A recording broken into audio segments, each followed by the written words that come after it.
Jonesboro, this is meteorologist Tim Root with your KLEK 102.5 forecast. Clouds lower and thicken today, maybe a few showers towards evening, and the high near 50. Clouds and showers overnight, 40 to 45, no freezing weather expected. Those showers will continue Friday into Friday night, maybe a rumble of thunder, and the high Friday, 55 to 60. Clouds, showers, and thunderstorms Saturday, maybe some severe weather and a chance of tornado activity Saturday, gusty winds in the mid-60s. We'll keep you updated. Your life, your music, we're KLEK 102.5 FM. From Feature Story News in London, I'm Ollie Barrett. The most senior cleric in the Catholic Church in France has received a suspended sentence for not reporting assault allegations relating to minors. The top court in Thailand dissolved the opposition party that put forward the sister of the king as prime ministerial candidate. The UK has confirmed a second meaningful vote on a Brexit deal will take place on Tuesday. And Chinese telecoms firm Huawei is suing the US for excluding it from government contracts. It's 9:01.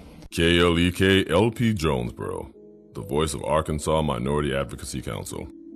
It's now time for Community Conversations, a program focusing on the people working to make the Jonesboro community a better place, while offering viewpoints from all sides of the issues. The views expressed in this program are those of the participants and do not necessarily reflect the views of KLEK 102.5 FM, the voice of Arkansas Minority Advocacy Council, or our underwriters or sponsors.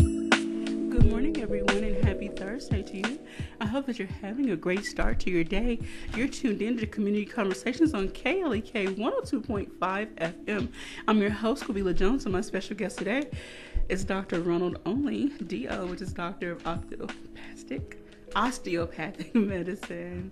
Is that what it says? Is it? That's right. Okay.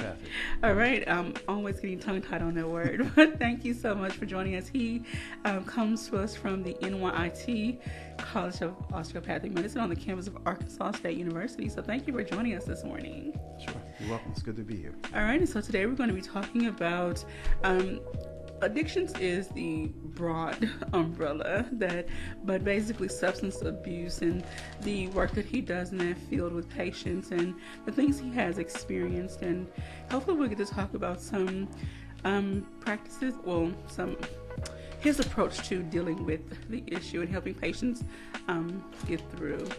But before we get into that, I want you to please give us a brief introduction of yourself. I know, based on what I've read, you grew up in the Philadelphia area, yes, and you've also done some work in Texas. And so give us a little bit about, those two areas.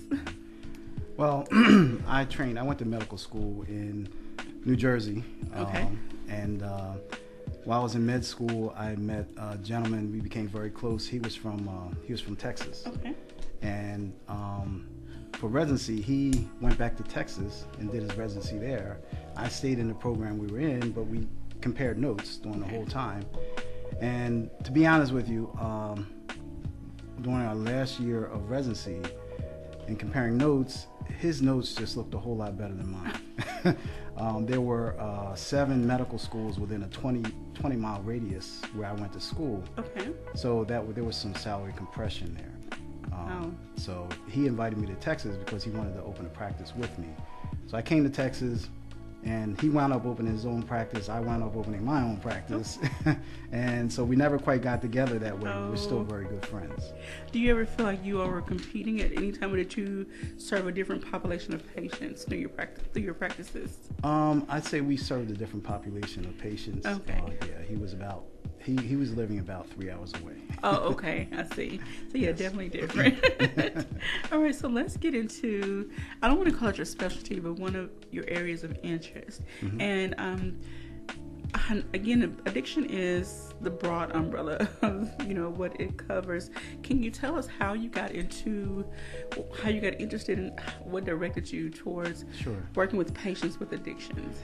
Well, growing up in the Philadelphia area, when I was in high school, I have to admit drugs were everywhere. Mm-hmm. You couldn't go to a party without drugs being there.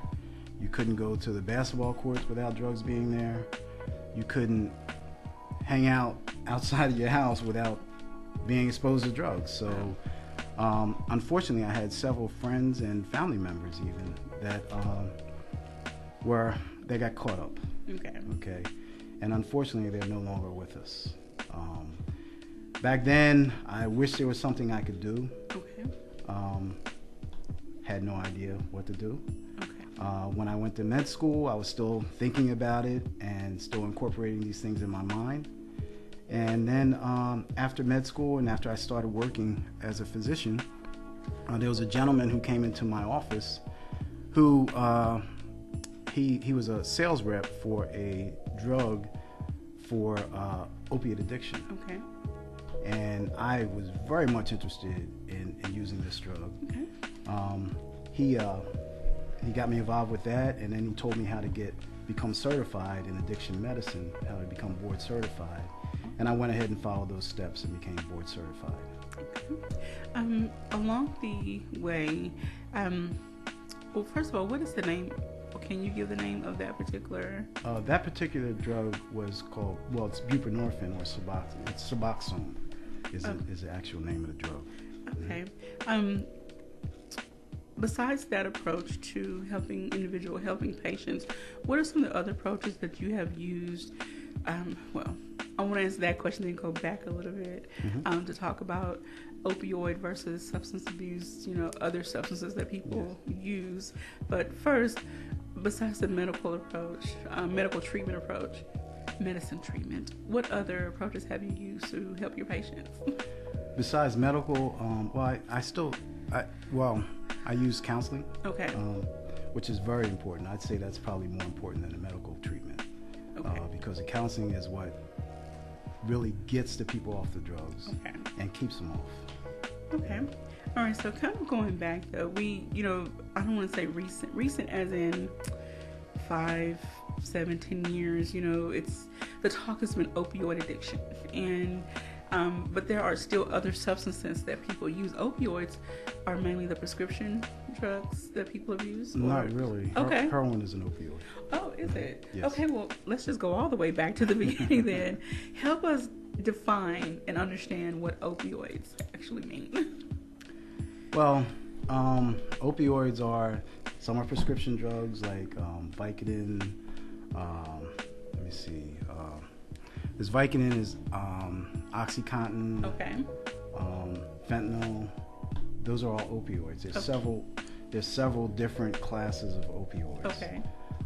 But also codeine, heroin, methadone, and buprenorphine. They're all opioids. Okay. Yes. And so, from your research, when did you notice an abuse, an addiction, or has it always been around? We were just not privy to the information. Well, I'd say when I started practicing medicine, there was a big push from the pharmaceutical reps for us to utilize these opioids to the fullest extent and treat the pain. That's what the big push was. Treat the pain. If they're in pain, you treat it. Okay. I was always a little hesitant about it. I don't know why. I can't really say why. I just couldn't understand how when you treated these patients for the pain and you continue to treat them, how they continue to have pain and how we couldn't get them off of these medicines. So I didn't do a lot of that. I didn't do a lot of prescribing of opiates. That's pretty much how it started. Okay. All right. And so, since there has been more push, well, in my opinion, from my experience, from what I've observed in the news, the media, there seems to be more funding going towards helping those that are basically abusing opioids. But it's leaving a gap in treatment. Well, again, in my opinion, I'm not in the medical field, so help me understand. It seems to be leaving a gap in treatment for those dealing with other substances. I mean, crack cocaine is still around, marijuana, alcohol, heroin, methamphetamine, meth. Yes. And so, can you help us understand, Sure. And I know you don't work for the government, but you work in the medical field, and help us understand what's being done, why so much talk about opioids versus encompassing everything. Right. Well, opioid deaths are occurring at a higher rate than deaths from car accidents. Okay. I mean, it's in epidemic proportions now. So it's got the highest death rate amongst all the drug abuses. Okay. I can give you some stats. According to SAMHSA, which is the Substance Abuse and Mental Health Services Administration, in 2016, over 11 million Americans misused prescription opioids. Nearly 1 million used heroin, and 2.1 million had an opioid use disorder due to prescription opioids or heroin. Over the past decade, the U.S. has experienced significant increases in rates of neonatal abstinence syndrome, hepatitis C infections, and opioid-related emergency department visits and hospitalizations. Most alarming are the continued increases in overdose deaths. There were 64,000 overdose deaths in 2016, which is the highest number ever recorded to that point. In 2017, there were 70,200 opioid deaths, which is like almost a 10% increase. Is this with just the United States? Or Yes, is this okay. just in the United States. Okay. More than 300,000 Americans have died from opioid deaths since the year 2000. And from 1999 to 2017, more than 700,000 people have died from a drug overdose. Around 68% of the more than 70,200 drug overdose deaths in 2017 involved an opioid. In 2017, the number of overdose deaths involving opioids, including prescription opioids and illegal opioids like heroin and illicitly manufactured fentanyl, was 6 times higher than in 1999. And on the average, 130 Americans die every day from an opioid overdose. Every day? Every day. Wow, those numbers are very staggering. Yes. So with the research and the statistics being available, what is the medical community trying to do to decrease those numbers and make some changes and help individuals turn away from opioid addiction? Sure. Well, there's been pressure on the medical community to stop prescribing so many opioids, and physicians have been cutting back. They've been doing fairly well since I have an opiate. Well, it's not an opiate practice, but an addiction practice. I see a lot of these patients that have been cut back or cut off. Okay. It's kind of sad because they need an opiate because they're hooked. They're addicted to them. So when they get cut off by their physician, they have nowhere to go. They still need this opiate. So a lot of them wind up on the streets and they wind up on heroin. You know, it's a very, very sad progression. However, at my practice, you know, I can get them off the heroin, I can get them off the prescribed drugs, I can do all of that. So they wind up in my office, some of them. Okay. So what is your approach?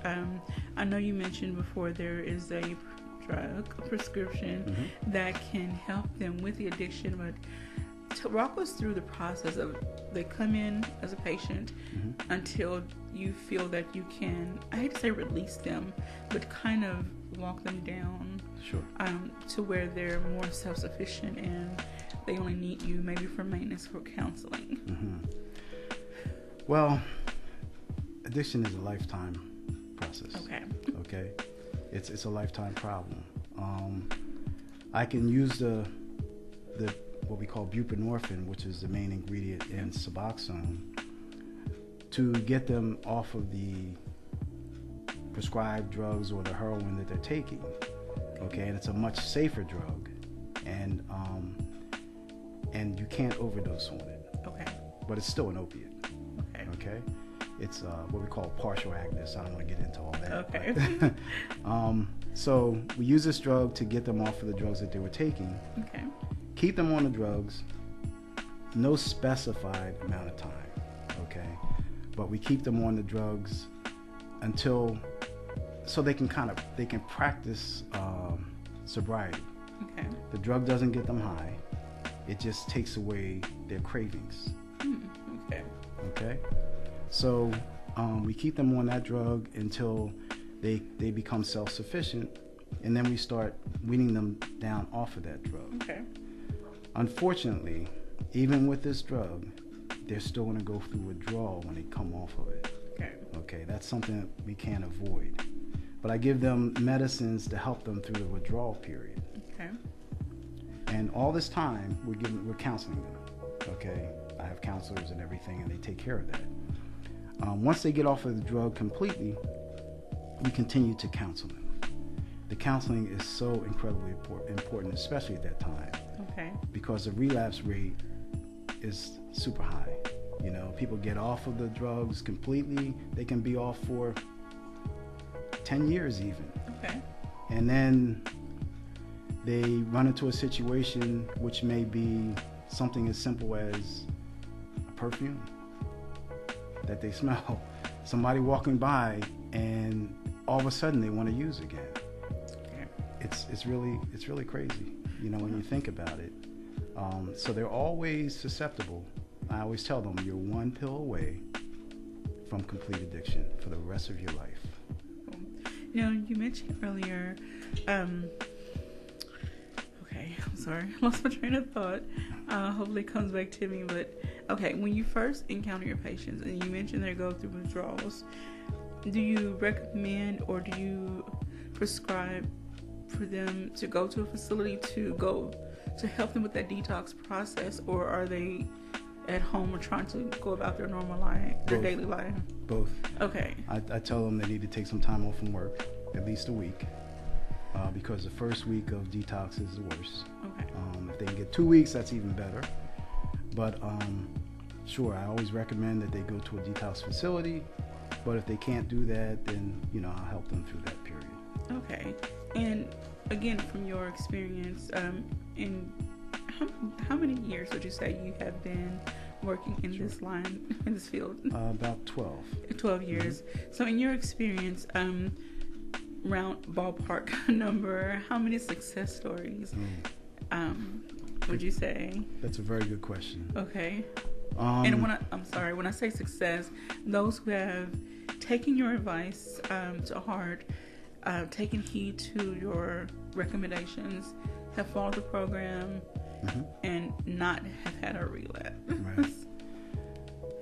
Well, success can be split up into different terms. For me, success is getting them off of the street drugs. That's a success. Some people stay on the Suboxone. Some people will be on the Suboxone for the rest of their lives. Okay, I have to admit, because their receptors are so fried that they can't survive without some sort of opiate. Okay. However, while they're on the buprenorphine or the Suboxone, they're able to function like a normal human being. Okay. I've had so many people, so many patients go back to their families, raise their children, go back to work, become self-sufficient on the buprenorphine alone. But of course, then there's another rate of success where people come off of the buprenorphine and they lead normal lives that are drug-free. Okay. But either way, for me, is a success. Okay. I realized what I wanted to ask before. You mentioned about there was a reason most individuals get on opioids or they're prescribed because they have had some painful experience. They have some pain they're dealing with, mm-hmm. Whether it's physical, emotional, whatever. When you encounter your patients, do you try to get to the root of the pain and then discuss or seek other medical professionals' advice on how to help this individual? Just say if it was an accident, they have this chronic pain that's resulting from an injury. Mm-hmm. Do you try to walk back and look at every single intersection of what is causing this person to use? I do. I discuss it with the patient, but the problem is that the opiate itself can send you messages of pain because you need more. Okay. When the pain is not even real. So if they got injured 10 years ago, okay, and they wound up on opiates from their injury, the chances of that injury still being there are slim. Okay. The opiate tells them when they run out of opiates that they have this pain. Okay. Mm-hmm. So at that point, do you advise them to seek psychological counseling to Yes. really try to break through these walls and this bondage, I want to call it, of being addicted? Yes, I do. I work for R-Care. I just started there, and they have an interesting program. It's called Core 12. Okay. And it was established by the Betty Ford Clinic. And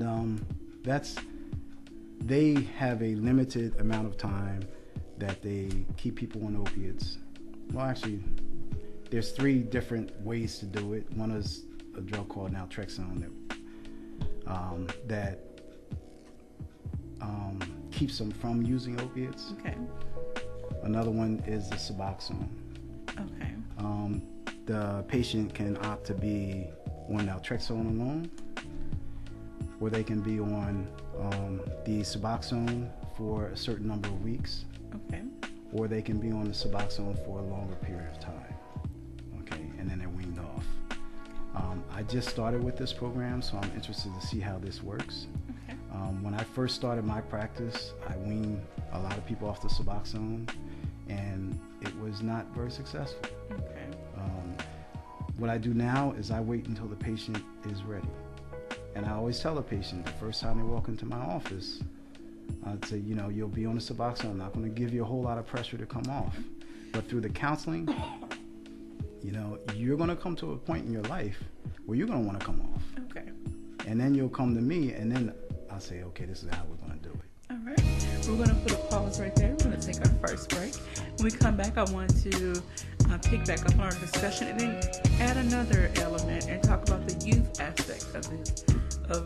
Do you work with the youth, because they are now becoming a new demographic that are dealing with addiction. So yes. You're tuned in to Community Conversations on KLEK 102.5 FM. We'll be right back after these announcements.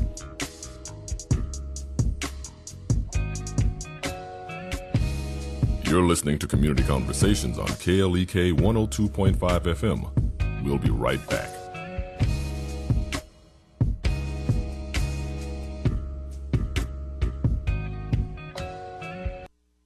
Want to be a better spouse?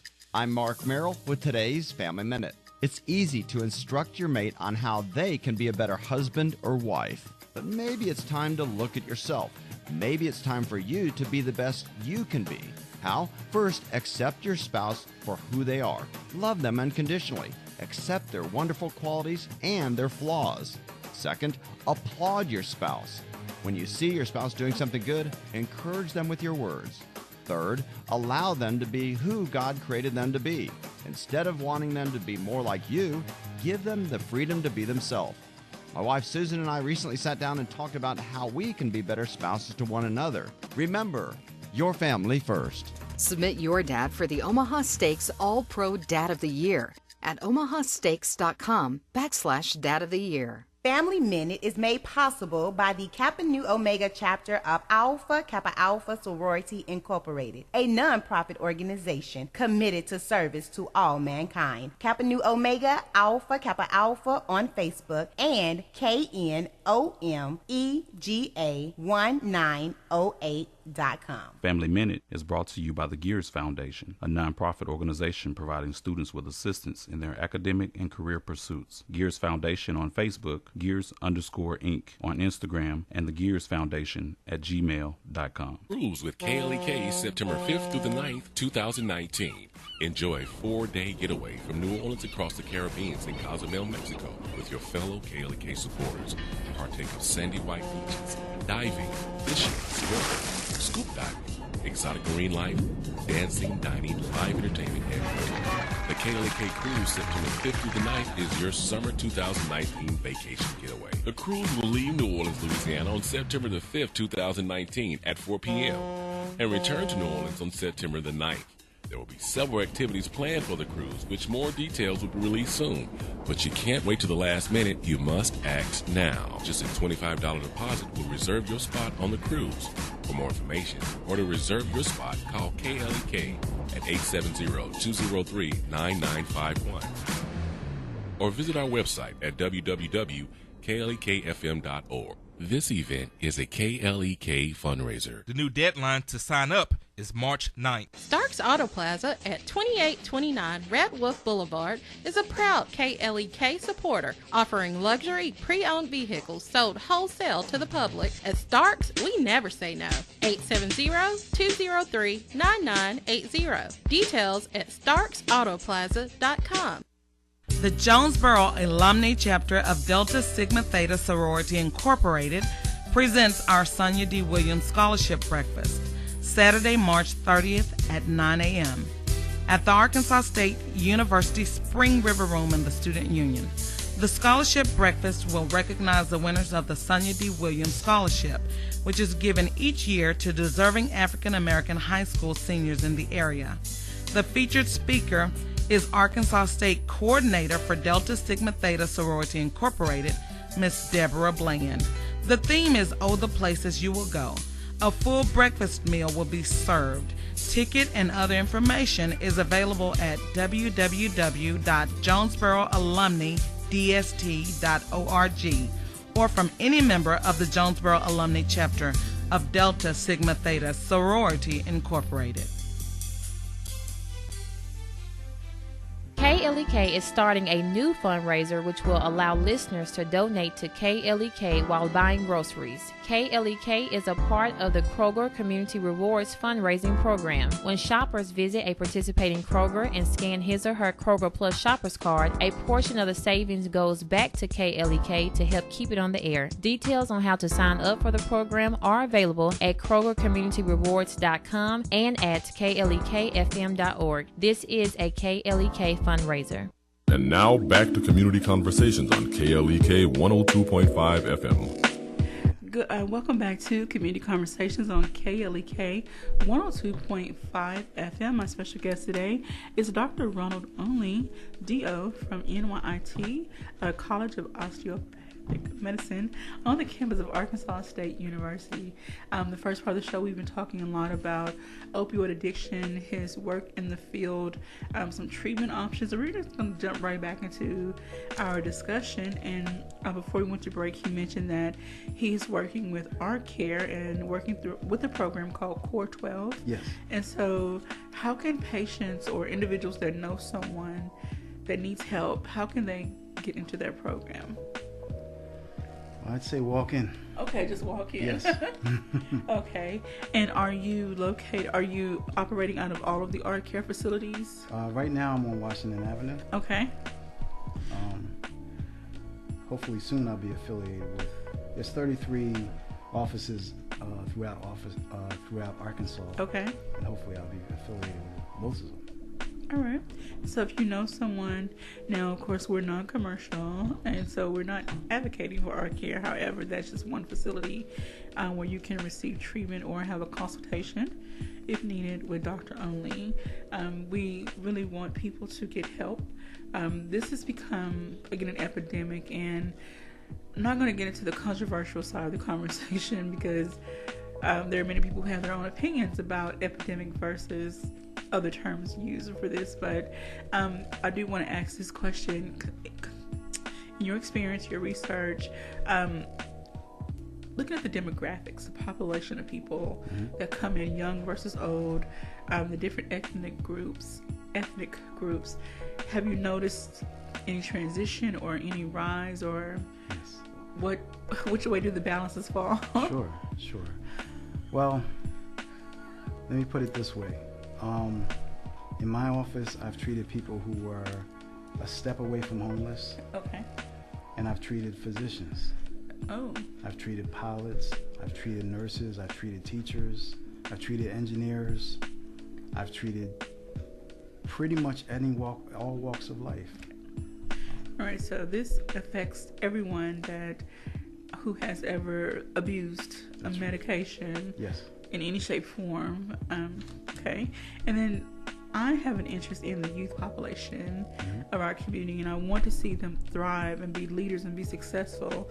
However, they fall into some of the same ruts as adults do, and they get so bogged down that they get lost in the shuffles, for lack of a better word. So in your practice, what has been the youngest patient you have encountered? The youngest patient I've encountered was 14, he wasn't addicted to opiates, but he had a problem with addiction. Okay. I'd say as far as opiate addiction, the youngest patient I've treated has been 18. 18. Yes. Okay. And so with the 18-year-old, it's like their life is really just beginning to some degree. Right. They're just getting out of high school, whatever, form of education they've experienced, and they're trying to find their way through life. And so what has been the conversation, some of the reasoning, or how did they even get addicted? Yes. Well, this particular person, it was a female actually, and she became addicted through her boyfriend, who was older. Okay. So that's something that you see often, especially. Okay, well, let's look at it from that perspective, males versus females. I know each person has their own. People have the capacity to make decisions for themselves, but from your experience, would you say with younger females, someone brought them into that lifestyle, or maybe there was some family trauma? I'm sorry. I'm trying to ask the right questions here. That's fine. Trauma has a lot to do with it. Okay. Childhood trauma is a very strong component of addiction in general. But you don't have to have that to become an addict. Okay. If you play around with these drugs, eventually they'll get you. Okay. And you mentioned, your life in Philadelphia and the things that you saw.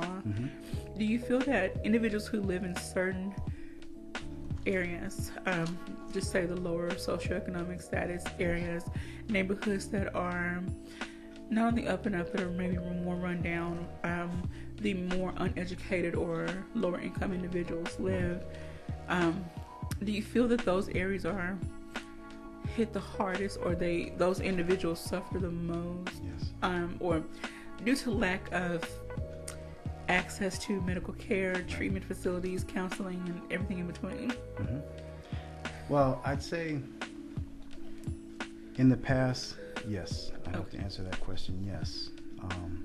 But now the problem has spread to all communities. So I would say that in the inner city, there can be a lack of hope. Okay. And people looking for an escape, and that's what usually gets them involved with drugs. Okay. However, it's everywhere now. Okay. So do you feel that more organizations need to come together and start providing these wraparound services, combined collaborative services to individuals, instead of just the medical community trying to attack it? Other, say, nonprofit or other social organizations need to partner with you all to really try to help the individual in every aspect of their life to either prevent or reduce and eliminate opioid addiction. Yes, absolutely. Absolutely. It's such a big problem that we're not even aware of. I know there's a new product. Well, it's not new, but there's a new popular product called Lean that is being promoted by a lot of musicians, and that is it's codeine cough syrup. Okay. And that's becoming very popular now. And codeine is an opiate. You can become addicted to that just like you can heroin. Or you can become addicted to the codeine, and it gets to a point where that's not enough, and you move on to heroin. Okay. And so, throughout your practice, have you encountered anyone that has OD'd or abuse to the point of death that you try to treat? Yes. I've been very fortunate. Okay, I don't know why, but I have, so far as I know, I have experienced one death. Okay. It was a gentleman I had seen one time, either once or twice. He came into the office with the problem. I treated him. It was twice, actually. He came back. I treated him again. And About a week later, they found him, and they did a autopsy, and he had just about every drug you could think of in the system. It was very, very unfortunate. It was very sad. I think he was very depressed, and he took his life. All right. But that's the only time that's happened. And for the individuals that you treat, we know that for anyone to be successful in whatever they're dealing with, they need a strong support system. Yes, that's and true. so do you also talk with the family and engage the family members or friends, whoever, in the treatment process with your patients? Yes. Not with every patient. Okay. But with many of them. Okay. All right. Now let's switch gears a little bit to talk about your teaching at Arkansas State University and the students that you encounter. Since one of your specialties is the opioid addiction, yes.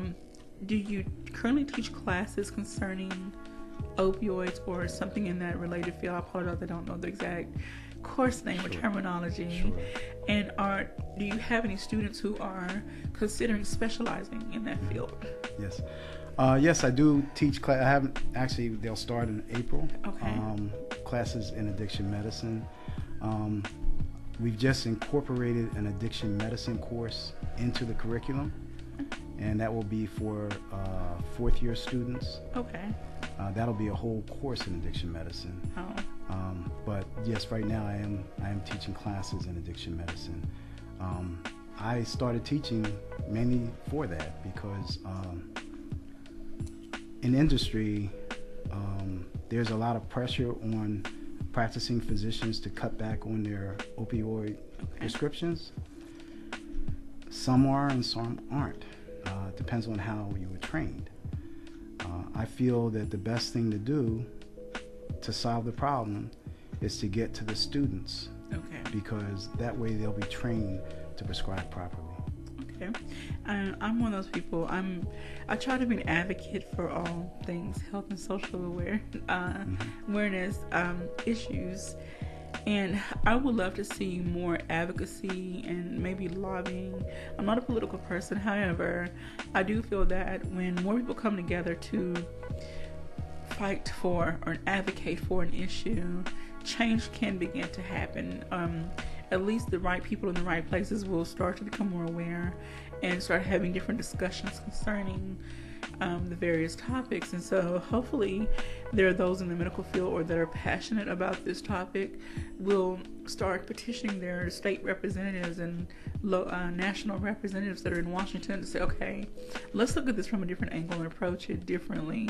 Instead of just throwing money at the treatment, let's look at the other aspect of why this is happening, or let's look at the doctors that are prescribing. And yes, by all means, I don't want anyone to lose their license and their way of life. However, if they are abusing their privilege, then there needs to be some consequences, right? To say the least. And yes. I'm not in the medical field, but I am aware, due to having experiences with family members and seeing firsthand through other people how this affects their life, and then how it in turn affects the innocent ones in their life as well. Right. Yes. I feel like I'm okay. I'm gonna get off my soapbox. Well, that's good that you feel that way. Unfortunately, it's that part of that aspect of addiction is very controversial. Yes. So that's why I'm here at Arkansas State to train the young ones coming out of school to prescribe properly. All right. I want to say good morning to Mrs. Maddie Warren and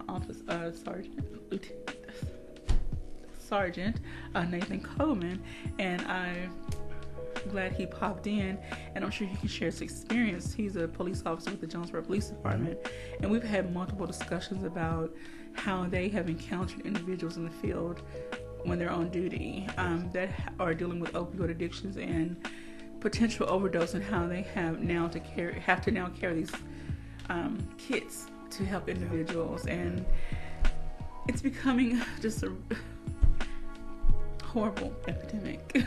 But at the same time, I would love to see And again, it's from my unprofessional opinion. I would love to see more action taken on the front end to hopefully prevent these individuals from getting to, the other side of addiction. And hopefully the doctors that are treating these patients will find a better way, a different way. And please forgive me for not knowing all the ins and outs of how the medical field works and what you encounter with your patients and why and how you prescribe medications. So, are there any other statistics that you would like to share that, the community needs to be aware of, or any other information on how they can reach out to get help, counseling, even if it's the family members of those dealing with addiction? Where can they turn? Well, being new to Arkansas, okay, the only place I know of is Our Care, okay, and they're all over the state. Okay, that would be one step. The family members can certainly get that started.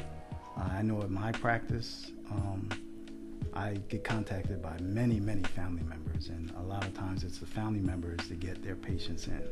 Okay. So that's what I recommend. There's also, you can go online and you can go to the CDC website. They have several listings there of addiction clinics. Even if you could go to the Suboxone website, and there's several listings there for addiction clinics as well. Okay. All right. We have a comment from Ms. Lisa Perry. She says, "Thank you so much for having Dr. Only on today. Working in substance abuse prevention, my work is to try to stem the flow of youth into addiction. And thank you, Dr. Only, for all you do to help address the problem through your practice and your teaching." It's very nice. Thank you, Ms. Lisa, for that. I know there are other organizations. I don't know if which program she works with, but I know there is another youth focus group called Out of the Dark Coalition, and they have different youth groups in the various schools, and they come together to raise awareness for drug use and addiction.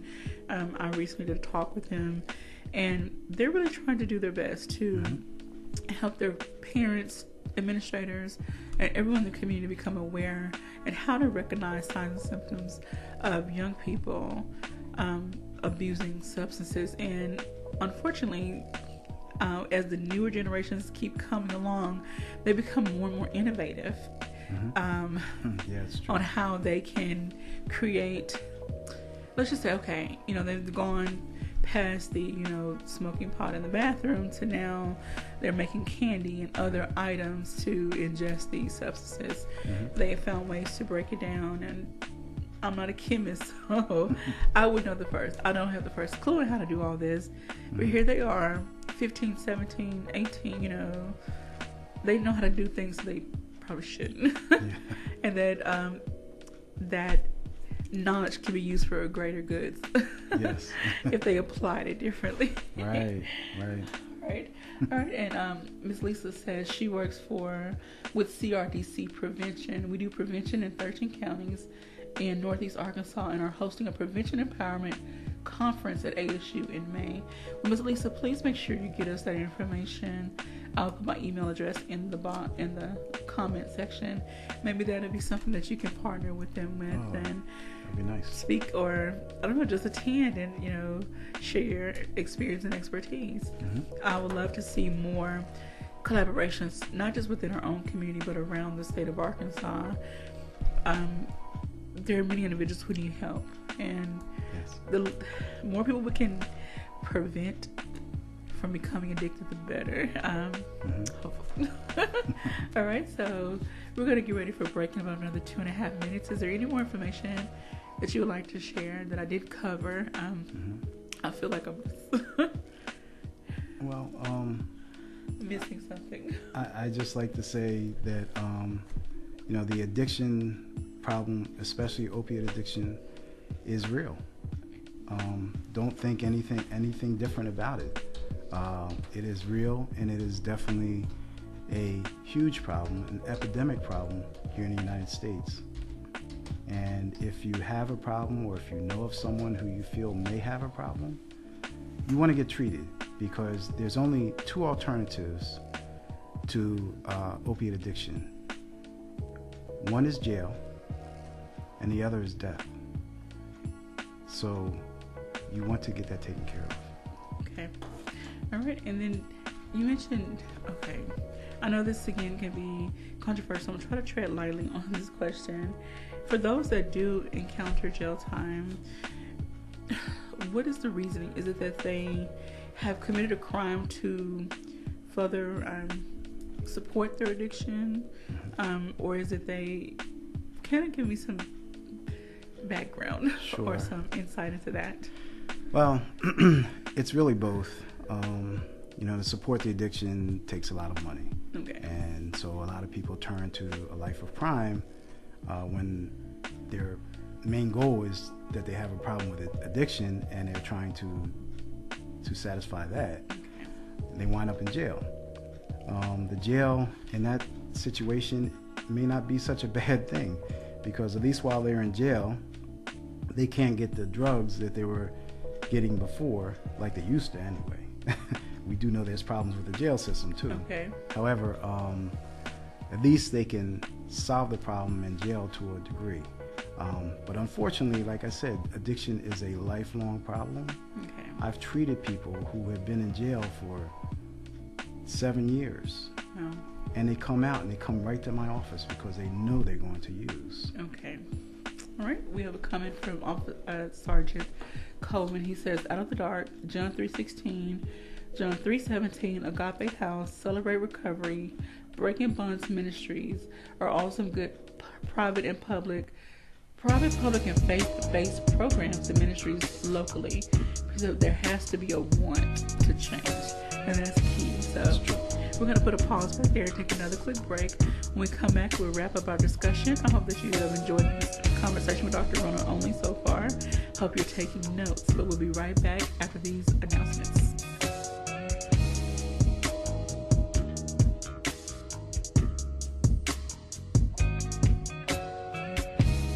You're listening to Community Conversations on KLEK 102.5 FM.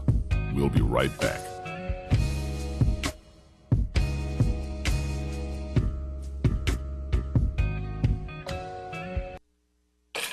We're back with Money Matters. I'm Alfred Edmond Jr. Today we're talking about the financial hoarder. Hoarding is rooted in fear and anxiety, the need to hold on. It's a mindset of poverty, not abundance.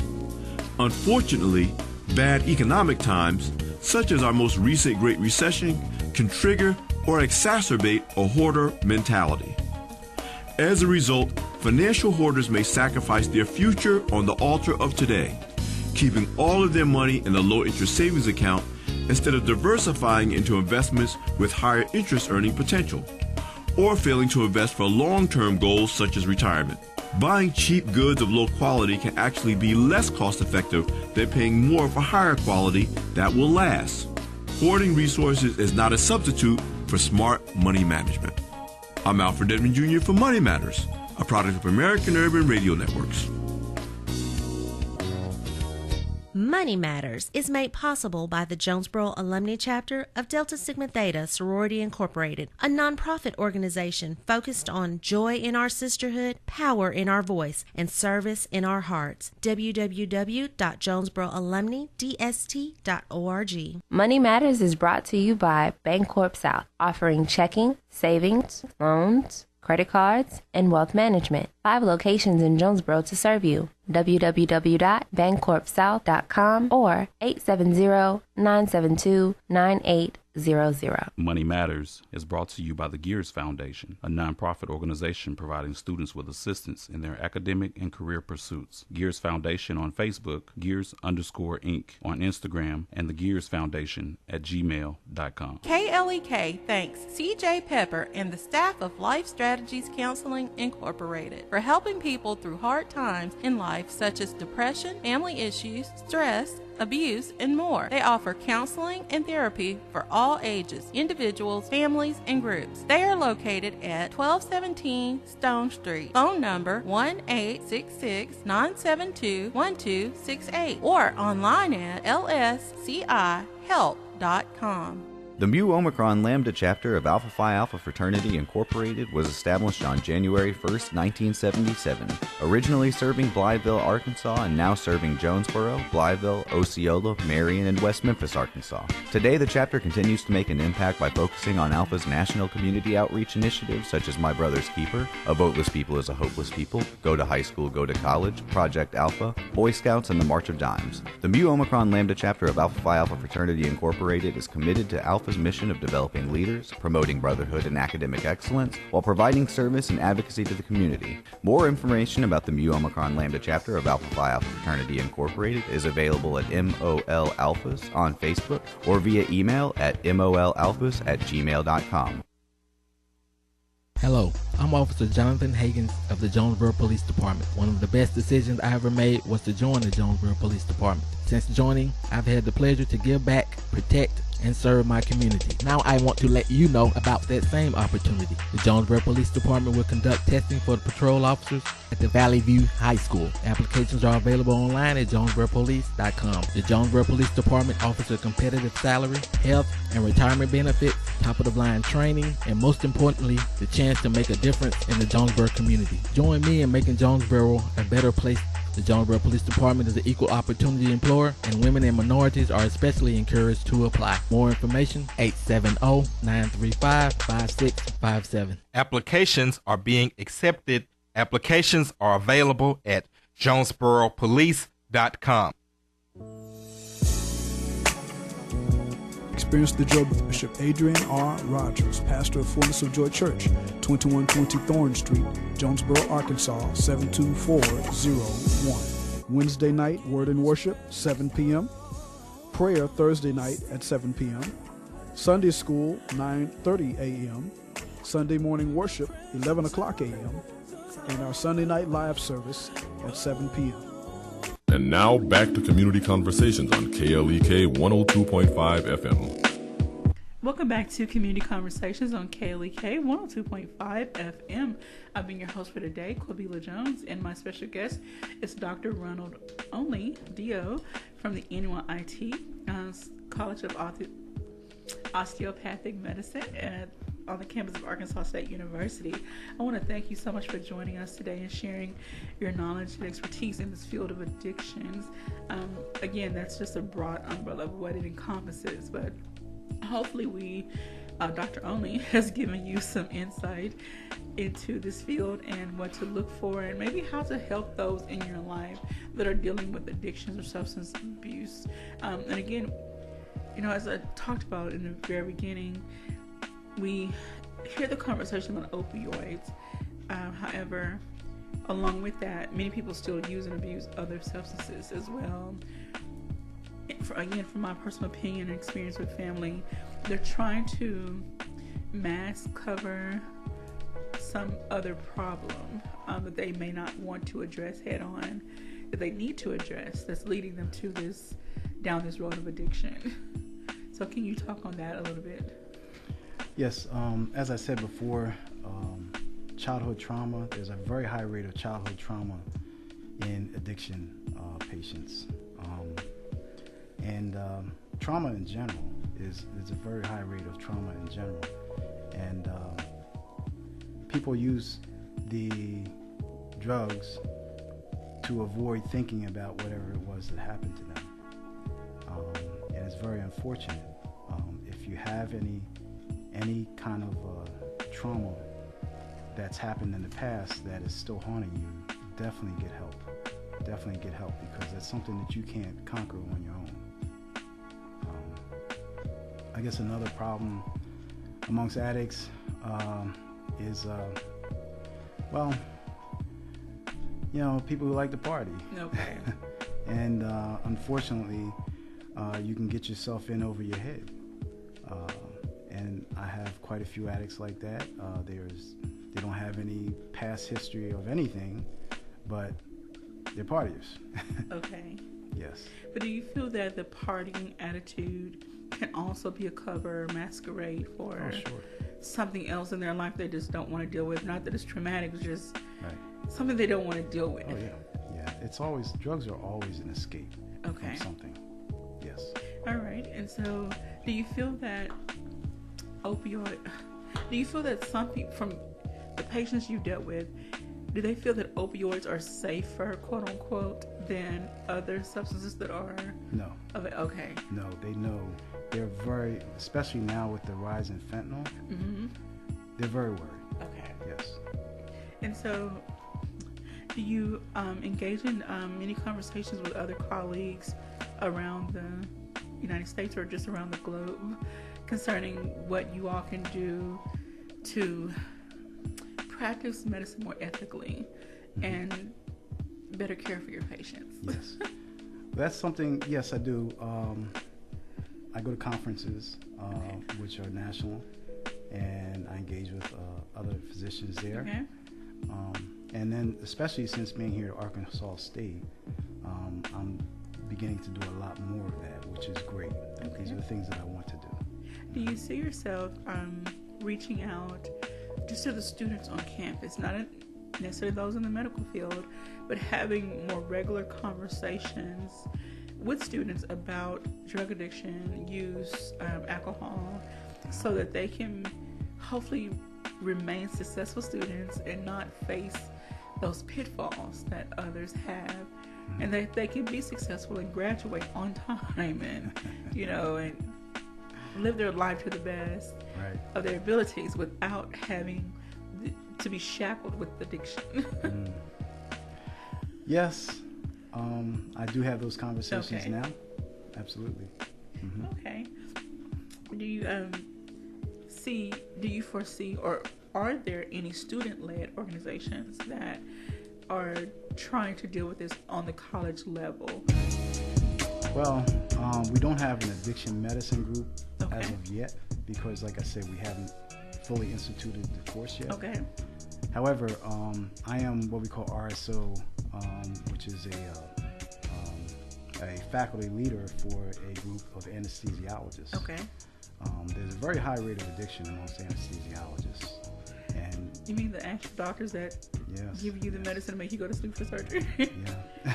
Okay. And so I talked to students about this before, and the next thing I knew, they wanted to make me their leader for their group, which is great. So the word is getting out there. Yes, and I'm hoping that soon they will form an addiction medicine group. All right. Well, we would definitely be looking for that. If there's any other information that the community needs to be aware of, please forward it to us, and we will post it on our various social media pages. We are a community radio station, so we try to do our part to help keep the community informed of what's happening and what's available to them. I want to thank you so very much, Dr. Only, for joining us today. Oh, thank you for having me. And I hope that everyone out there listening took something away from this conversation. They're making plans and notes to try to help those around them and be more aware and vigilant of those that are dealing with addictions and being a support system for them. Yes. All right. We thank you. So do you have to go back and teach some students today? Oh, yes. I'm sure they're so looking forward to class today with spring break right around the corner. Right. All right. Again, this has been your Thursday edition of Community Conversations. Join us tomorrow, again, 9 a.m. Thank you all for tuning in. Thank you also for supporting KLEK 102.5 FM. We could not do what we do without you. Everyone have a very blessed and a warm day.